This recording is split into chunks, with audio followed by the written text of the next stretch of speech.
Pour toutes vos stratégies de communication, vos manifestations politiques et culturelles, vos conférences et séminaires de formation, pour toutes vos cérémonies de mariage et de baptême, vous avez désormais une adresse professionnelle. L'agence Glouzilet au 26 avenue Henri Barbus, 93 000 Bobigny. Un studio high-tech de 49 mètres carrés est mis à votre disposition avec du matériel moderne de production et de post-production. L'agence Glouzilet dispose également de 2 supports de communication sur Internet, bzd-tv.com et glouziletnews.com.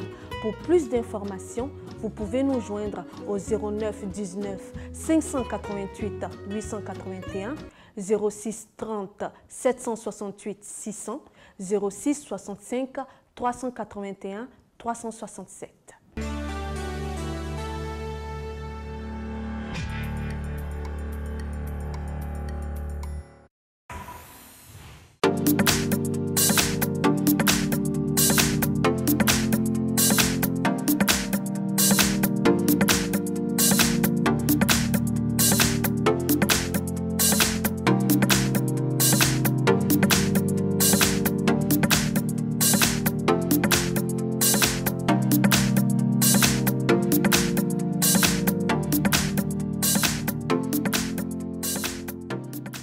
Bonjour à tous. Nous recevons pour cette émission M. Pierre Mendel Guéhi.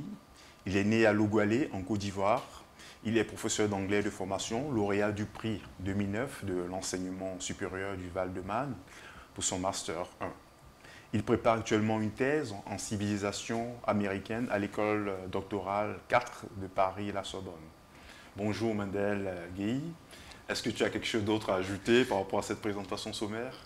Oui, c'est moi qui vous remercie. Je vous dis un grand merci pour m'avoir accueilli ici sur votre chaîne. Concernant votre présentation, il n'y a pas quelque chose d'autre à ajouter? Oui, je n'ai vraiment pas d'autre chose à ajouter. Okay. Donc vous avez dit l'essentiel. Vous avez écrit le livre « Les vérités occultées du message Rasta ». Oui. Et rapidement, dans ce livre, l'auteur, à partir du postulat qui établit que plusieurs années après la disparition de Bob Marley et Peter Tosh, l'intérêt pour la musique ne faiblit pas. Malgré cet engouement remarquable pour les œuvres et pour la musique reggae en général, beaucoup continuent d'assimiler les Rastas à de vulgaires fumeurs de cannabis, oisifs et insoucieux du lendemain. L'auteur ici tente de répondre à ces questionnements à travers son livre. Que savons-nous vraiment des Rastas, de leur spiritualité, des liens qui les unissent à l'Afrique? Quel est le message à l'humanité, au peuple africain et particulièrement, au peuple africain en particulier en fait. Alors, Mendes Guéhi Pierre, voilà. Pourquoi avez-vous écrit sur le sujet du rastafarisme et peut-on vous considérer vous-même comme un rasta?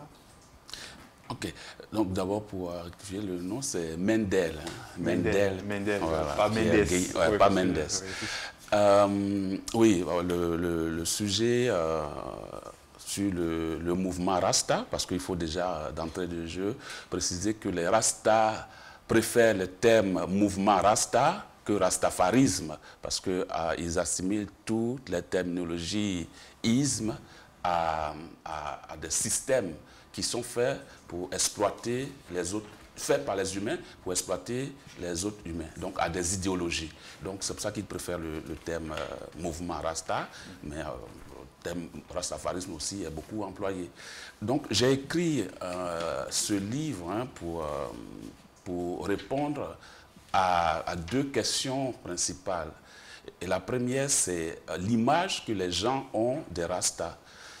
Et cette image-là est globalement négative, parce qu'on voit les Rastas comme, comme juste des fumeurs de cannabis, des gens qui sont complètement déconnectés de la réalité, des gens qui sont aussi insouciants du futur et de l'avenir du monde.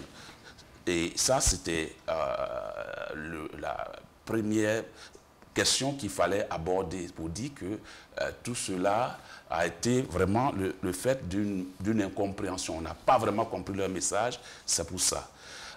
Et donc c'était pour redorer un peu le blason des Rastas dans un premier temps. Mais dans un deuxième temps aussi, c'est de dire en fait que les Rastas ont un message ou ont des messages et ces messages-là sont non seulement clairs, mais ils sont actuels et pertinents. Donc c'était pour revenir sur la pertinence de ces messages-là. Comme me disait quelqu'un à Abidjan, il dit, mais vous écrivez pour des chansons, ce n'est que du réchauffé. Votre Bob Marley, ce n'est que du réchauffé. Et je lui ai dit comme ça que je pense qu'un réchauffé qui t'apporte plus d'éléments nutritifs est mieux qu'un repas chaud qui n'a pas de nutriments. Donc, le message du Rasta est un message qui a de la consistance et c'est un message aussi d'actualité. Donc, il fallait revenir dessus pour mieux l'expliquer parce que le problème qui a toujours existé, c'était le problème de la langue. La barrière linguistique a constitué un blocage pendant un moment, vu que la plupart de ces chansons-là sont en anglais. Et pour le public francophone, ça a toujours été un problème. Donc, c'était un peu pour éclaircir, pour dire un peu ce qu'il veut dire dans ces chansons-là. Et vous-même, on peut vous considérer comme un Rasta? Non, je ne peux pas dire tout à fait. Je me sens proche de l'idéologie, je me sens proche des enseignements Rasta, mais le mouvement Rasta, c'est une spiritualité et il y a des règles bien précises. Et j'estime que, honnêtement, je ne respecte pas bout en bout ces règles-là, donc je ne peux pas m'autoproclamer Rasta. Mais je suis proche de leur réflexion, de leur idéologie. Et quelles sont ces règles que vous ne respectez pas? D'abord, la première règle qui concerne tout le monde, c'est l'amour, hein, l'amour pour le prochain. Les Rasta, d'abord l'amour pour le prochain. Il faut une fraternité entre les humains, même si on est d'horizons différents, fraternité entre les Occidentaux, les Africains, les Asiatiques, et donc une compréhension globale. Ça, c'est la première règle des Rastas. Et les Rastas aussi sont pacifiques de nature, donc ils n'aiment pas la guerre. Et on voit que de plus en plus, surtout en ce moment, il n'y a que des conflits, des guerres, des rumeurs de guerre, comme le disait Peter Tosh, rumors of war. Donc, on se sent aussi en plein dans cette situation-là. Et donc, ce sont ces situations-là que les Rastas ont toujours dénoncées. Ils ont aussi dénoncé l'utilisation des religions pour d'autres objectifs. Et donc, ce sont ces problèmes-là qui ont été dénoncés. Et ces problèmes-là sont encore là. Ces problèmes-là se sont même aggravés. Et donc, il fallait en dire quelque chose. C'est un peu l'objectif de ce livre-là. Et faut-il avoir des dreadlocks, forcément, pour dire qu'on est Rasta? Non, on n'a vraiment pas forcément besoin de dreadlocks. Les musiciens, les Rasta, il y a un groupe de Rasta qui disait « You don't have dreadlock to be Rasta ». Donc, le Rasta, certes, les dreadlocks font partie des signes distinctifs de leur religion, de leur spiritualité, mais tous ceux qui ont des dreadlocks ne sont pas automatiquement des Rastas. Donc il y a des gens qui ont des dreadlocks qui ne savent même pas qui est Marcos Garvey, qui ne savent pas qui est Haile Selassie, qui est le Dieu, et qui ne savent pas non plus. Entre parenthèses, Marcus Garvey peut-être pas des dreadlocks. Hein. Non, bien sûr. Même Haile Selassie. Non, bien sûr. Mais c'est pour dire que tout Rasta doit savoir quelque chose de Marcus Garvey. Voilà, là on a ici Marcus Garvey sur ce livre. On a une photo de Marcus Garvey, même en costume et tout.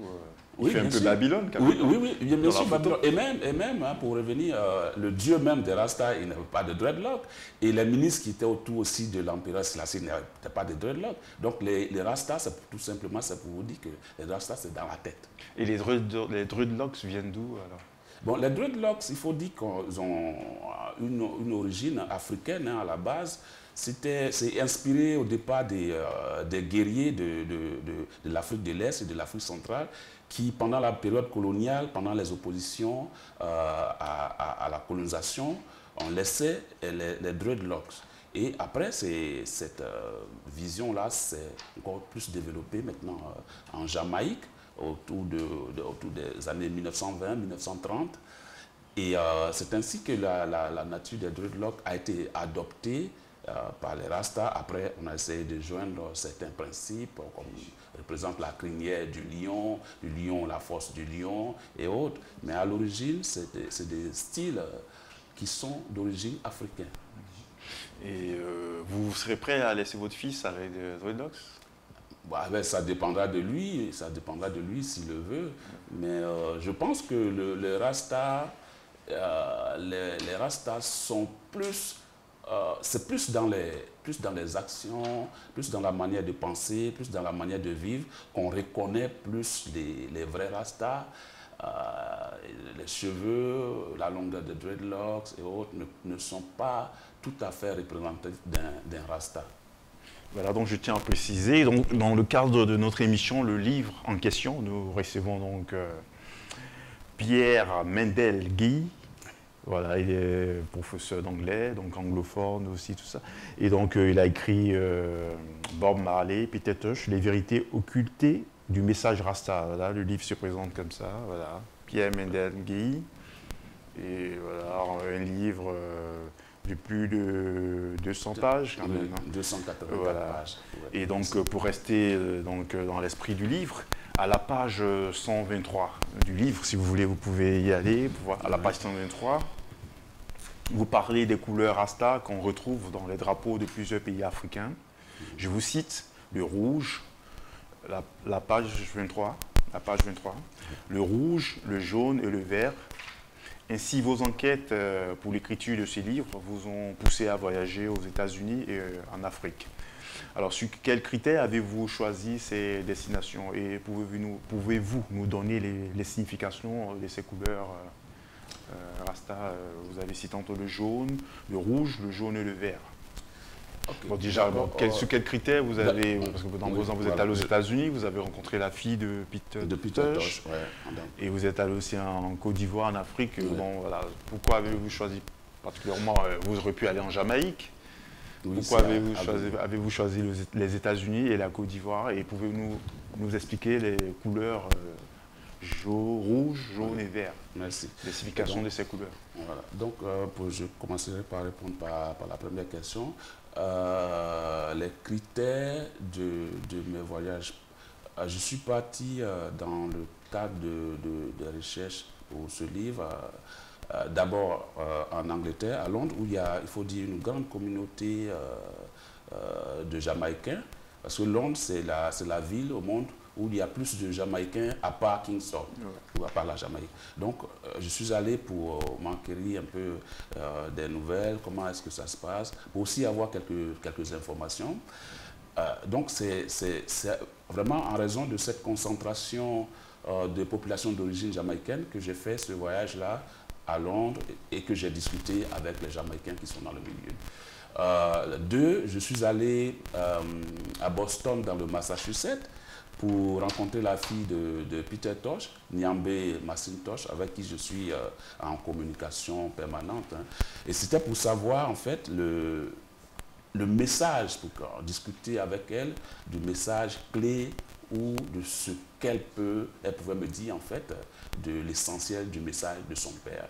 Parce que on parle pour ce qui concerne les artistes Rasta, on parle beaucoup de Bob Marley, mais Peter Tosh était aussi un artiste de valeur qui n'est pas bien connu, qui n'est pas bien présenté ou qui est mal représenté dans toute la galaxie du reggae, alors que c'est un artiste très percutant. Donc il fallait pour moi aller déjà présenter le travail à sa fille, qui m'a donné son autorisation, et recueillir d'elle quelques informations importantes.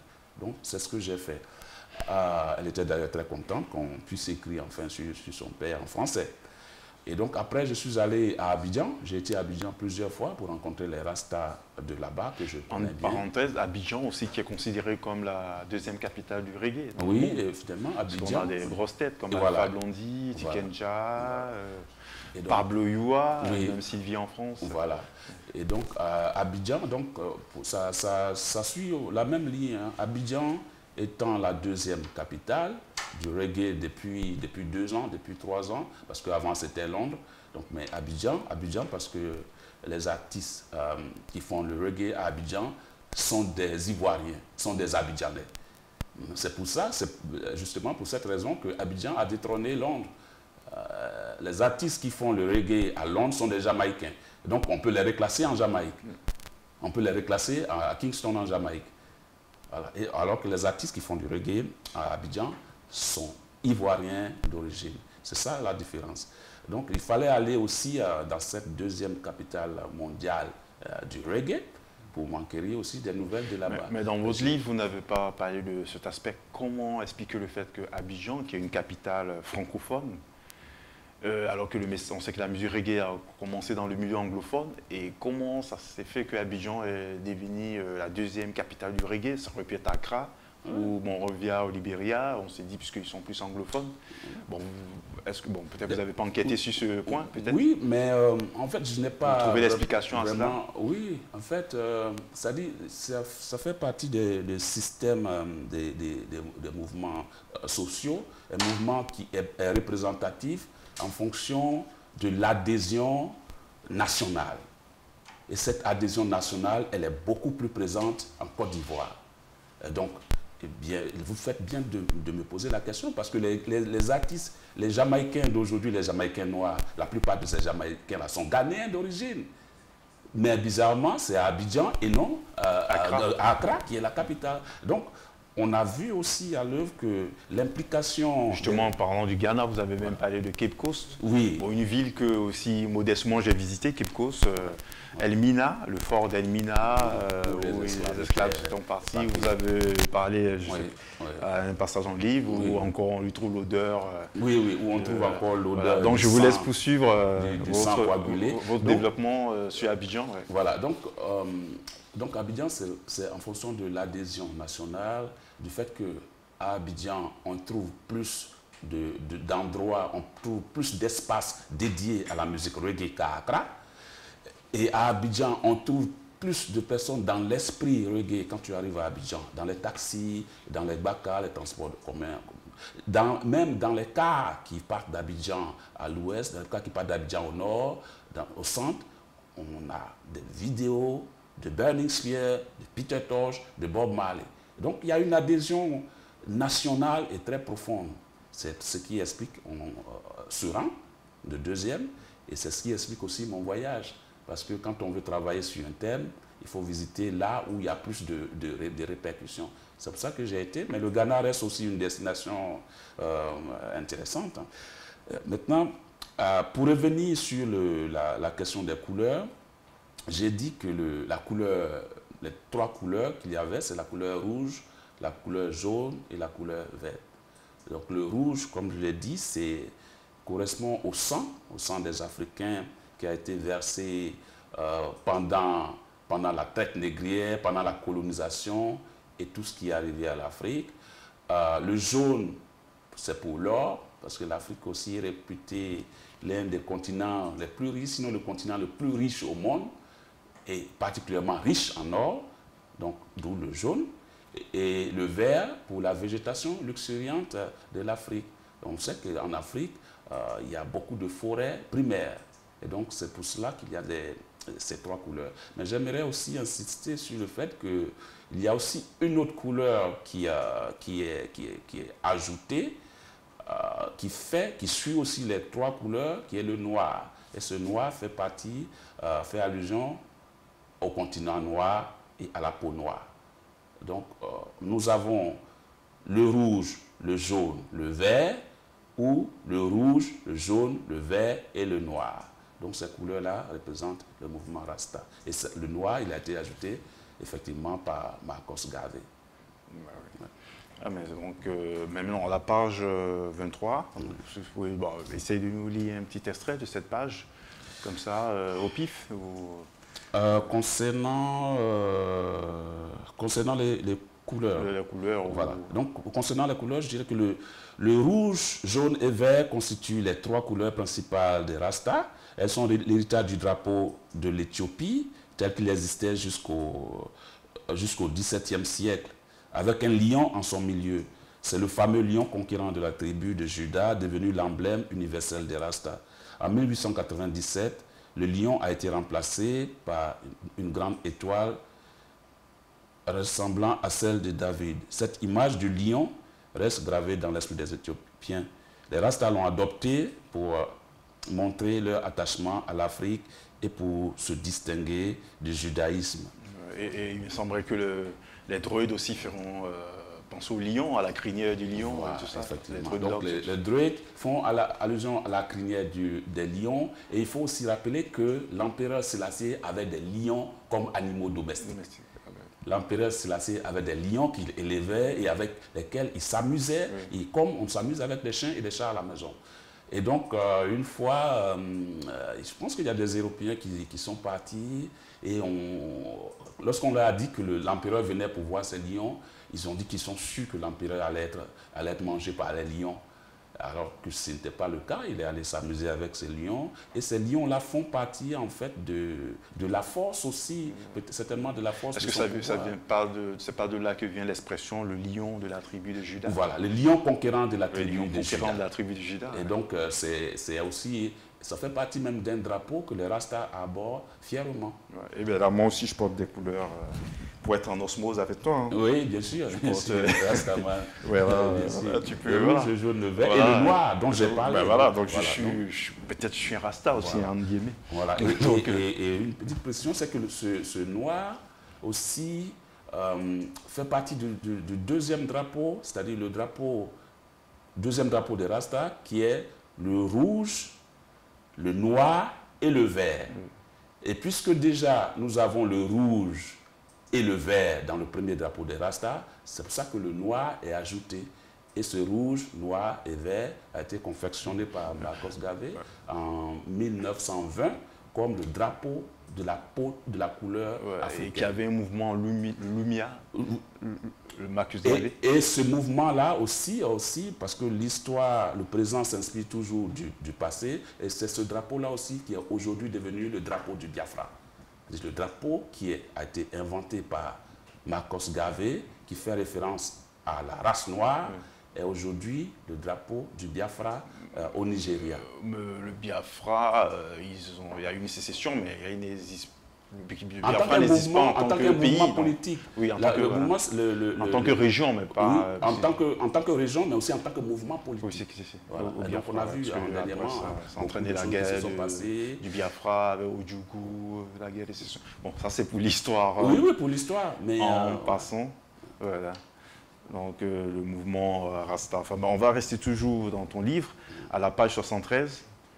Vous citez respectivement l'artiste ivoirien Ismaël Isaac, qui chante Nelson Mandela et Alpha Blondy ou Fouette Boigny comme étant des Rastas à l'instar de Marcus Garvey et Haïlé Sélassié. Quelle interprétation peut-on faire de cela? Parce qu'il y a Ismaël Isaac qui a chanté Nelson Mandela comme un Rasta, Alpha Blondy qui a chanté Soufoué comme un Dja Rasta. Est-ce qu'on peut considérer ces deux personnalités comme des Rastas vraiment, Mandela et Oufoué? Oui, en fait, lorsque Ismaël Isaac parle de Nelson Mandela comme un Rasta, et lorsque Alpha Blondy parle de Oufoué Boigny comme un Rasta, c'est la vision, c'est par rapport à leur vision. Pour ce qui concerne Oufoué Boigny, par exemple, c'est parce c'était un homme de vision. C'est parce que il a beaucoup fait. Hein. Même on n'est jamais saint jusqu'au blanc comme neige. Mais Oufoué était un homme de vision et a beaucoup fait pour l'émancipation de la Côte d'Ivoire. Souvenez-vous, la plupart des infrastructures qu'on trouve aujourd'hui en Côte d'Ivoire, à Abidjan, sont l'œuvre d'Oufoué Boigny. Donc, cet aspect-là, il a su le gérer. Et donc, on peut croire que lui-même ne sait peut-être pas ce que veut dire Rasta, peut-être, mais on peut croire que les idées qu'il a essayé de mettre en place, la manière dont il a défendu son pays, la manière dont il a amené aussi son pays à ce niveau-là, fait partie de l'esprit de quelqu'un qui est visionnaire. Et les Rastas sont visionnaires. Et donc, je pense que c'est pour ça que Alpha parle de lui en tant que Rasta, mais au fait, il n'avait pas de dreadlock non plus. Et donc, ça revient à ce que j'ai dit tantôt, que le Rasta, c'est surtout dans le cœur, dans l'esprit et dans la manière d'agir. Et c'est ce qui fait d'ailleurs la peut-être flexibilité. qu'il faut peut-être favoriser aussi le fait qu'Abidjan soit devenu la deuxième capitale du reggae aussi. Bon, Parce qu'en tant que président, il aurait pu interdire cette musique. Ouais, ça, je ne sais, je ne peux pas trop me prononcer, mais je sais quand même que Bob Marley devait venir à Abidjan en 1979, par exemple, et ces 2 concerts qui étaient prévus ont été annulés. Ça, c'était Oufoué qui était là. Donc, est-ce que c'est Oufoué qui avait annulé le concert? Non, tout était prévu. Tout était prévu. Nous, ce qu'on avait appris, on était encore très jeunes à l'époque, c'est qu'on aurait dit que Bob Marley ferait entrer du cannabis à Abidjan.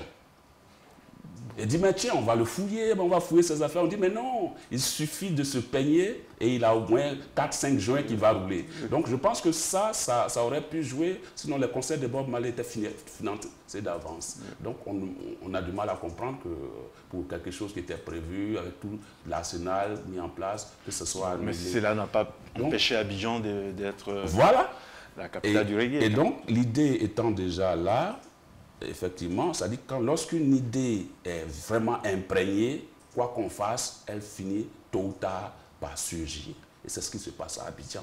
Peut-être que sa venue à Abidjan dans ces années-là, dans les années 70, aurait encore boosté davantage le mouvement. Mais regardons maintenant ce qui se passe. Je pense qu'ils avaient tout à fait raison. Et c'est ce qui devait arriva, et voilà ce qu'on voit à Abidjan. Et vous étiez à Abidjan récemment, je crois, pour une dédicace de votre livre, pour la présentation de votre livre. Oui. Et vous avez présenté votre livre aussi à une forte communauté Rasta là-bas. Oui. Est-ce que vous pensez que le mouvement rastafarisme est toujours fort à Abidjan? Parce qu'on a eu écho du village Rasta qui a été démoli et tout ça. Bon, je ne sais pas ce qu'il en est maintenant. Oui, bon, je pense que les Rastas sont encore là. Je suis passé les voir, je les ai rencontrés. Le village Rasta existe toujours? Non, le village Rasta a été rasé, a été littéralement rasé. Mais il y a toujours les membres de la communauté qui sont là, voilà, qui habitent dans le secteur. Parce qu'eux ne veulent pas totalement partir. Donc il y a tout un groupe qui s'est installé non loin de la place qui a été rasée, parce que la place a été rasée, ça avait été rasé sous prétexte que un Libanais aurait acquis le terrain et qu'il fallait partir de là. C'est l'argument principal pour lequel le village a été rasé, et c'était en 2012, j'étais à Abidjan.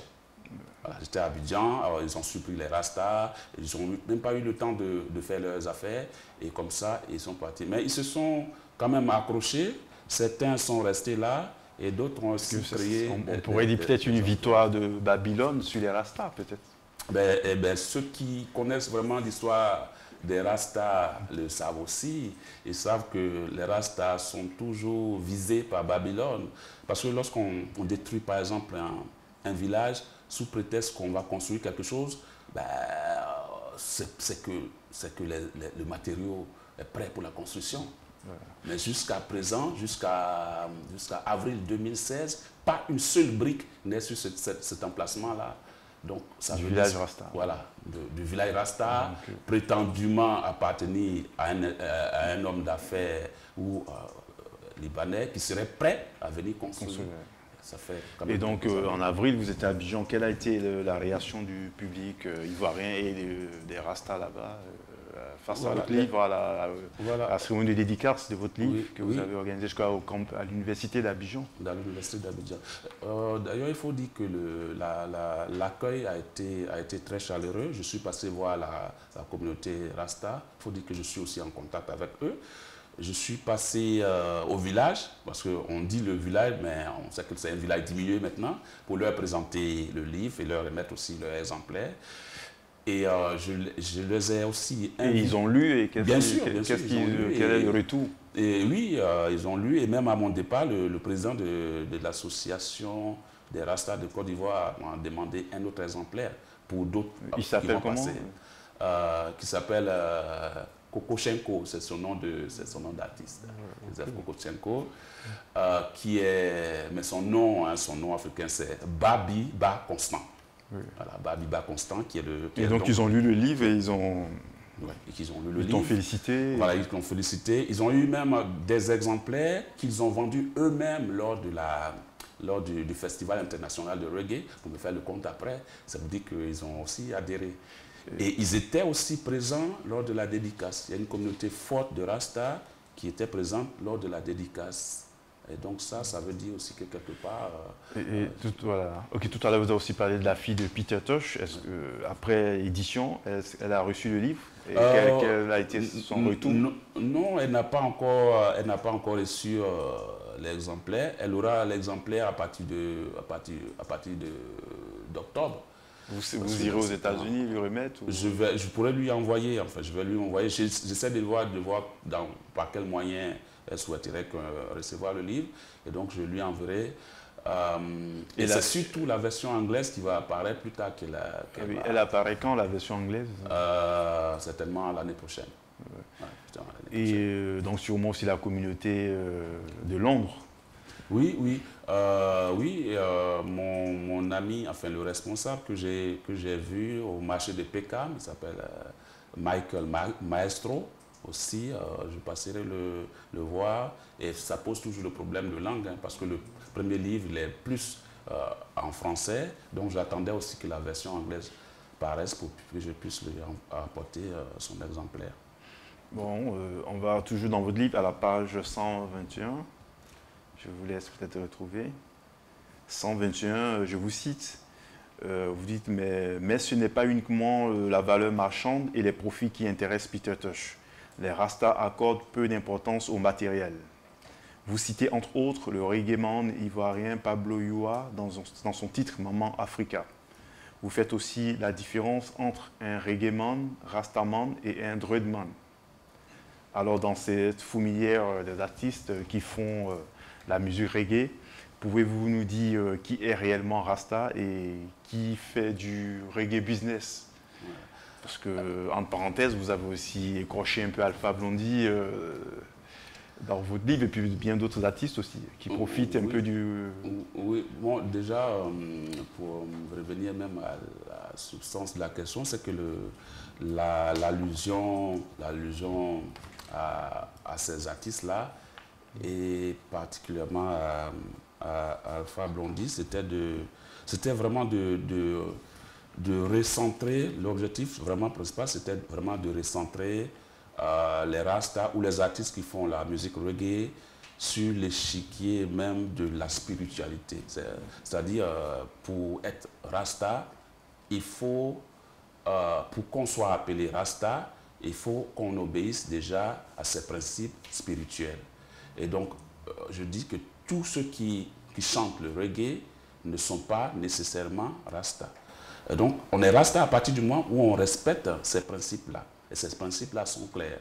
Et bon, Alpha Blondy, c'est pour donner un exemple, mais il y en a plusieurs. Mais c'était en même temps aussi un signal, hein, à un grand frère pour dire que le mouvement doit être, est certes toujours en place, mais il doit être vu autrement. Et nous, lorsque grand frère Alpha Blondy, tu as chanté Brigadier Sabari, lorsque tu as chanté Bori Samori, qui répond à l'idéologie Rasta, on était tous... Armée française. Ou Armée française, lorsque tu as aussi chanté Armée française, allez-vous-en de chez nous, on était tous avec toi et on était dans le Rasta. Mais à partir d'un certain moment, il y a une déviation et on commence vraiment à ne plus se reconnaître en toi. Et donc, c'est vraiment un appel, hein, à un grand frère. À Abidjan, il a été invité. Nous avons délégué nous avons délégué des étudiants. Il y a d'autres artistes qui ont pris position aussi. Oui, bon, et donc, ce que je dis, c'est que lorsque dans une situation où vous fixez le cap, tous ceux qui se rapprochent de telle ou telle chose doivent s'aligner. Donc, lorsque je dis ça, ça veut dire que tous ceux qui, dans une situation ou dans une autre, n'ont pas fait prévaloir l'esprit de la recherche de la vérité, c'est-à-dire le recul nécessaire pour une analyse correcte, tous ceux-là qui se sont engouffrés ne vont pas être considérés comme des Rastas.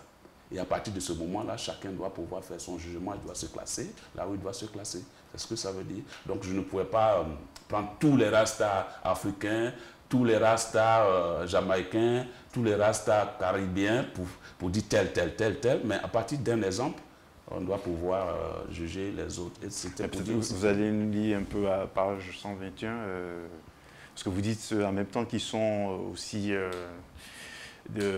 n'accordent pas d'importance au matériel. Oui. Bon, maintenant, vous pouvez repérer. Donc là, sur la partie du matériel, je disais que ce n'est pas, comme je le dis, ce n'est pas uniquement la valeur marchande et les profits qui intéressent les Rastas et Peter Tosh. Les Rastas accordent peu d'importance au matériel. En Afrique, la valeur de ces matières est d'abord culturelle avant d'être commerciale. Et c'est ce que dit Pablo Yuwa dans son titre. Mama Africa, ma fierté, ma terre promise, ta richesse et ta bonté font de toi un paradis. Donc l'Afrique, c'est un paradis. Hier, l'Afrique, c'est un paradis. Aujourd'hui, l'Afrique restera un paradis encore demain. Donc un Rasta n'a pas le droit d'être riche ou non, d'accéder à la richesse? Si le Rasta, c'est-à-dire, ce n'est pas qu'il ne peut pas être riche, c'est-à-dire, mais la richesse n'est pas sa première préoccupation.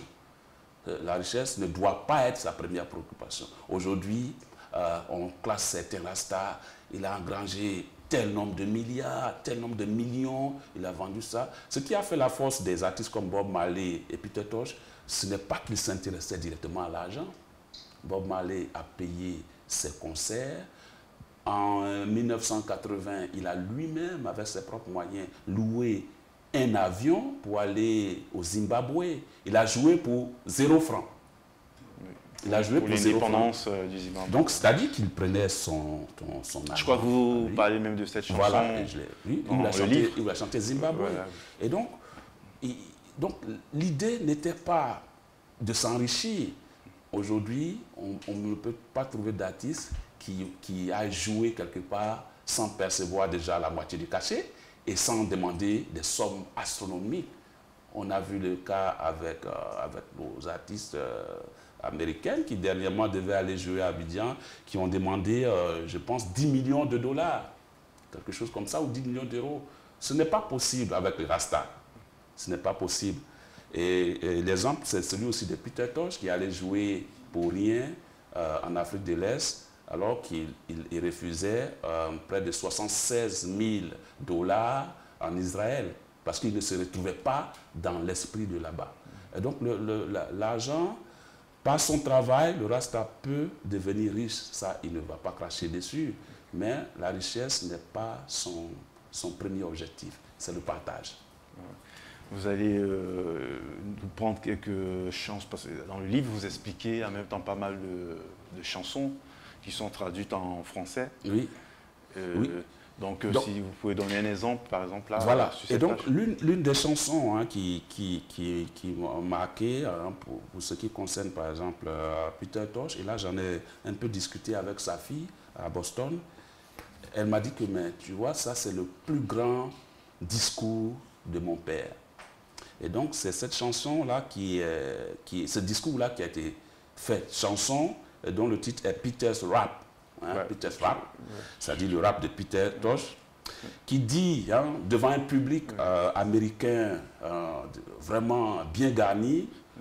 C'était une chanson? Oui, c'était une chanson. C'était une chanson, mais Peter Tosh, sa particularité, contrairement à Bob Marley, c'est qu'avant chaque concert, il fait un discours. Il a un discours pour situer vraiment le contexte. Avant d'abord. Et c'est en cela qu'il était très, très efficace. Et donc, le voilà un jour aux États-Unis, à Los Angeles, et il dit ceci. Salut, public de Los Angeles. Je suis très content, vraiment très content d'être ici, de nouveau parmi vous. Vous représentez un énorme potentiel pour cette musique, la musique reggae. Mais écoutez bien ceci. J'aimerais que vous écoutiez ceci. Les ministres de ce système de merde, ces serviteurs de la bureaucratie, continue de sous-estimer les capacités de cette musique de reggae. Et il ne la joue pas comme il se doit. Et cela me fait trop de peine. Je ne peux pas accepter de me laisser moisir ici en croyant que cet endroit est la terre promise, parlant des États-Unis. Il y a longtemps que vous vivez ici et continuez de regarder ce monde matérialiste, fou et sauvage. Mais chez moi, chez mon père, en Afrique, il y a plusieurs bâtisses. Je ne suis donc pas ici pour glorifier les choses matérielles ou pour porter mes prières au Dieu du matériel, mais plutôt pour exalter le nom de Jah Rastafari continuellement. Et j'aimerais que vous écoutiez bien ceci une dernière fois. Nous allons allègrement vers la 3e guerre mondiale. Vous, pas nous les Rastas. Les Rastaman, lui, est engagé dans la 1re, 2e et 3e guerre avant même qu'elle ne commence. Et ça, c'est un message clair, c'est un message percutant, c'est un message pertinent, c'est un message actuel. Qu'est-ce que sa fille a dit là-dessus? Ben oui, elle a dit que ça, c'est l'un des plus grands messages et des plus importants messages de mon père. Il parle de 3e guerre mondiale. Cette 3e guerre mondiale, nous la vivons en ce moment. Et cette 3e guerre mondiale, c'est elle qui a commencé en Afghanistan, c'est elle qui a commencé en Irak, c'est elle qui a commencé en Syrie, c'est elle qui a été faite. On peut dire que le Peter Tosh, le Rasta, était un prophète, c'était une prophétie. Oui, ben, oui, c'est en cela. C'est pour dire que ce qu'ils ont dit, ce n'est pas parce que voilà, ils étaient étourdis. Ils ont dit ces choses-là en tenant compte d'un certain nombre de phénomènes. Et c'est ce même Peter Tosh aussi défendait le cannabis. Oui, oui, bien sûr. Dans une de ses chansons, Legalize marijuana. Voilà. Yeah. Est-ce que vous êtes aussi pour la légalisation? Bon, pour la légalisation, avec le temps, je pense que je suis pour. Parce que déjà, ici, et même à travers le monde... En parenthèse, bon, j'espère que, bon, si ça peut être question embarrassante, est-ce qu'on peut dire que Mendel Gueye a quand même déjà touché à l'eb des Rastas, qui est un peu l'eb? Non, je n'en ai pas réellement touché, mais si un jour d'aventure le besoin se faisait sentir, je le ferais sans problème. Vous adhérez aux vertus de l'eb? Bien sûr, et il y a des recherches là-dessus, parce que moi je fais des recherches dans plusieurs langues, en espagnol, en anglais, en français, et j'ai aussi découvert aussi au cours de ces recherches-là qu'il y a un travail énorme qui a été fait sur les vertus de cette plante-là et que le fait que les États-Unis, qui avaient en 1961 interdit cette plante-là, commencent progressivement à la légaliser. Et quelles sont ces vertus? Bon, vous pouvez me citer quelques... Ben, les vertus, c'est des vertus médicinales. Hein, c'est des vertus médicinales principalement. Le cannabis, c'est par exemple traité comme l'un des meilleurs traitements contre les maladies des yeux, particulièrement le glaucome. Peter Tosh l'a dit dans sa chanson Legalize. Donc, ces choses-là ne sont pas aujourd'hui... ce n'est pas de la fiction. Ce n'est pas de la fiction, c'est des choses qui existent. Et ce sont des choses qu'on devrait chercher à mieux comprendre parce qu'avec le temps, tôt ou tard, on sera, comme je le disais à mes amis, tôt ou tard, on sera en face de la légalisation et il va falloir décider. Et donc, pour les États qui ne sont pas encore assez informés, parce que je pense que c'est ça aussi, hein, qui ne sont pas assez informés sur la problématique, sur ce que cette plante-là peut apporter. Et puis, figurez-vous que la plupart des meilleurs médicaments au monde sont à base de plantes. Et le cannabis, c'est une plante. Et donc, on ne peut pas, du coup, dire que ça ne peut pas servir. Donc, ces États qui ne sont pas encore bien informés, bien introduits, doivent essayer, avec leurs femmes et leurs hommes scientifiques, de bien regarder de telle sorte que des débats sains, des débats constructifs, parce qu'il ne sert à rien d'aller dans des établissements ou bien dans les conférences pour diaboliser. Ouais. Parce qu'en même temps, il faut faire la différence entre les drogues synthétiques et l'herbe aussi. Ah, oui, oui. Donc, l'herbe n'a pas de... L'herbe n'est pas synthétique. Ouais. Et donc, au cours des recherches... naturel. Au cours des recherches que j'ai effectuées jusque-là, il a été prouvé que ce qui rend malade et ce qui met l'homme dans un état bizarre, c'est le fait que l'herbe soit additionnée à d'autres substances qui, elles, sont dangereuses. Chimiques. Qui sont chimiques. Donc, l'herbe prise naturellement n'est pas aussi dangereuse qu'on le croit. Et donc, nos chercheurs, et particulièrement en France, parce qu'aux États-Unis, on en est à 28 États. Décembre 2016, 28 États. Et on a besoin de, je crois, 6 ou 8 autres États pour qu'elle soit reconnue, pour qu'elle soit légalisée au niveau national. Et donc, ça serait quand même étonnant qu'on suive encore les États-Unis et qu'on dit, tiens, c'est légalisé, donc on légalise ici. Donc, c'est vraiment le moment pour ces États-là qui n'ont pas encore fait le pas de déjà apprêter le dispositif, de commencer à faire des recherches pour qu'on ne soit pas surpris, je pense. Alors bon, nous avons dans cette émission une rubrique, c'est l'expression de la semaine. Et donc, quand je vous dis rester de marbre, qu'est-ce que c'est là vous Ben, rester de marbre, je pense que c'est ne pas être sensible, non? Je ne peux pas être sensible, rester froid. C'est froid. Voilà. Bon, ok, donc je vais vous laisser. Je vous laisse lire. Donc, rester de marbre. Voilà. Dans nos téléspectateurs, nous voulons donner la définition. D'accord. Donc, rester de marbre est une expression qui découle de être de marbre. Expression attestée à partir de 1771 et qui provient elle-même de froid, comme le marbre, expression répandue au XVIIe siècle. Cette expression tire sa signification de la pierre elle-même, c'est-à-dire le marbre est froid, dur et solide. Et les statues qui sont en marbre arborent une expression figée. Rester de marbre est employé de façon métaphorique pour signifier conserver une attitude dépourvue de toute émotion.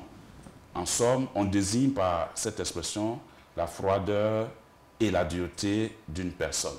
Ok, ben voilà, donc brièvement nos téléspectateurs découvrent un peu l'expression, voilà, rester de marbre, et puis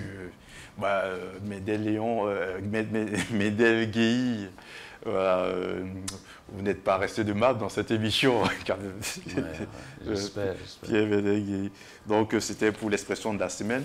Et on a aussi notre rubrique qui est en librairie où nous présentons quelques livres, quelques sorties littéraire. Là, je vais commencer par, comme on le dit, La charité bien donnée.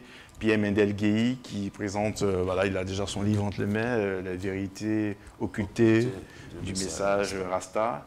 Et je vous présente encore une deuxième fois le livre de cette dame qu'on a reçu dans notre émission la dernière fois. C'est Stratégie gagnante de coopération Afrique-Europe par Edwige Nessema Sosa. Voilà, on a déjà reçu l'auteur sur notre plateau. Merci.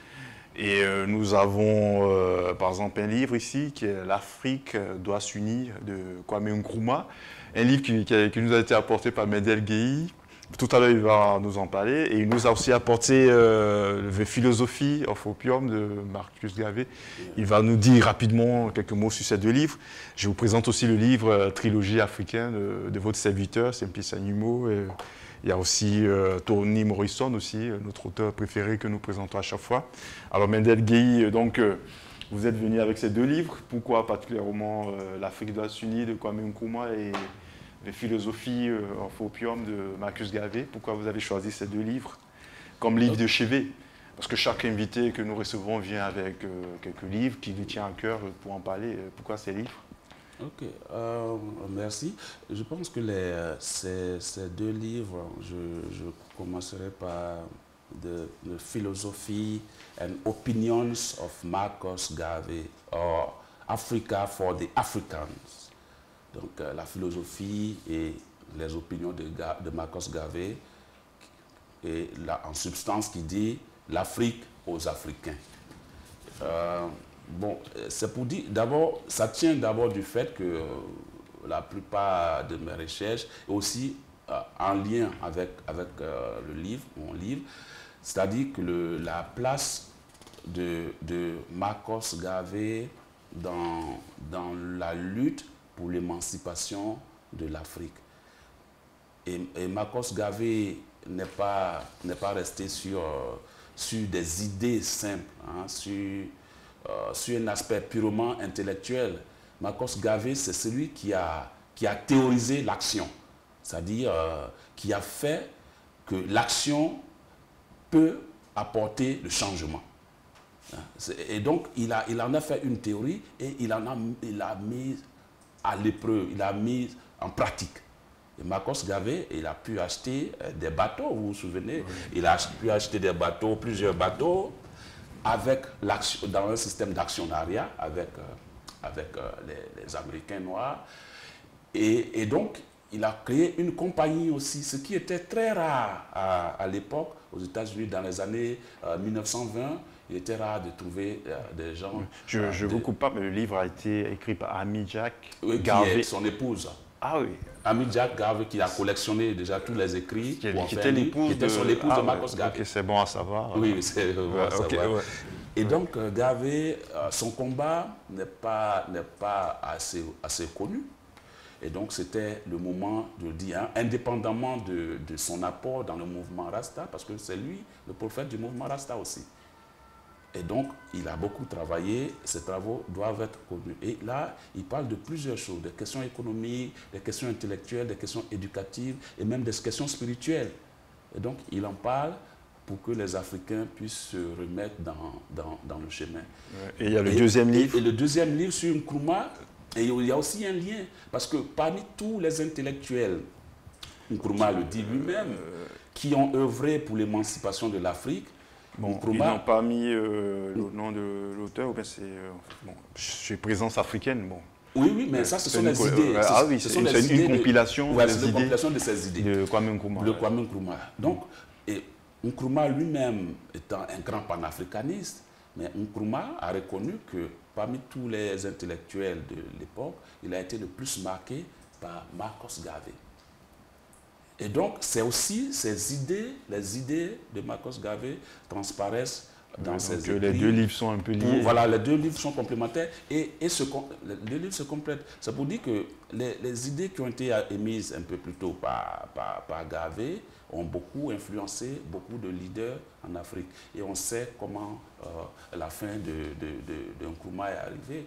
On sait que ces gens-là, c'est-à-dire ces Africains, certains Africains qui étaient vraiment motivés, décidés à faire avancer la cause africaine, ont été contraints à l'abandon. Et donc, c'était aussi l'histoire de Kwame Nkrumah et c'était aussi l'histoire de Marcos Garvey. Parce qu'ils ont eu une fin tragique aussi. Voilà, qui a été emprisonné en 1925 sans raison apparente et qui, de sa prison, a été conduit manu militari à Kingston, des États-Unis à Kingston. Donc, tu vois, on sent que ce scénario est toujours présent. Et ce scénario, il est encore présent aujourd'hui. Et ce scénario, il est encore présent. On a assisté aussi, parce que le Rasta, il dit des choses telles qu'elles se présentent à lui. Et on a assisté dans le même enchaînement à l'assassinat d'un président africain, à la personne de Muammar Kadhafi, en 2011. Voilà. Et donc, ce sont des gens... Et donc, vu tout ça, est-ce qu'on ne peut pas dire que le message Rasta a plus ou moins échoué? Donc, on peut dire, comme vous le dites bien, que le message Rasta, il n'est pas passé. Dans tous les cas, il n'est pas passé comme les Rasta l'auraient souhaité. Parce qu'aujourd'hui, l'Afrique continue d'être la cible des guerres. Aujourd'hui, les Africains continuent de se faire des histoires. Bon, notre émission qui tire à sa fin, on va sur cette note aussi qui est un peu pessimiste. Bon, c'est vrai que tout ne va pas bien, donc vous allez nous faire une dédicace de votre livre. Ouais. Voilà, et voilà, nous lire rapidement ce que vous avez. Voilà, allez-y pour nos téléspectateurs. Et puis on va se donner rendez-vous pour une prochaine édition de l'émission Le Livre en question avec un autre invité. C'est chaque 2 semaines sur votre télévision BZTV. Et donc, je tiens déjà à remercier toute l'équipe, le directeur de la télé, M. Ben Zawi, vous, Rita, le réalisateur. Voilà. Donc, on se donne rendez-vous pour une autre émission voilà, sur BZTV. Merci, Médel. Pierre-Léon, tu vas nous lire rapidement ce que tu as écrit. Ok, vas-y. Ok, donc j'écris ceci. À vous, à M. Benzaoui, à toute l'équipe de BZD TV, merci pour votre action pour le réveil africain. Ok, on va se quitter sur cette note et donc on se dit rendez-vous dans 2 semaines. À bientôt. Au revoir. Merci, c'est moi qui vous remercie. Okay, à bientôt. Okay.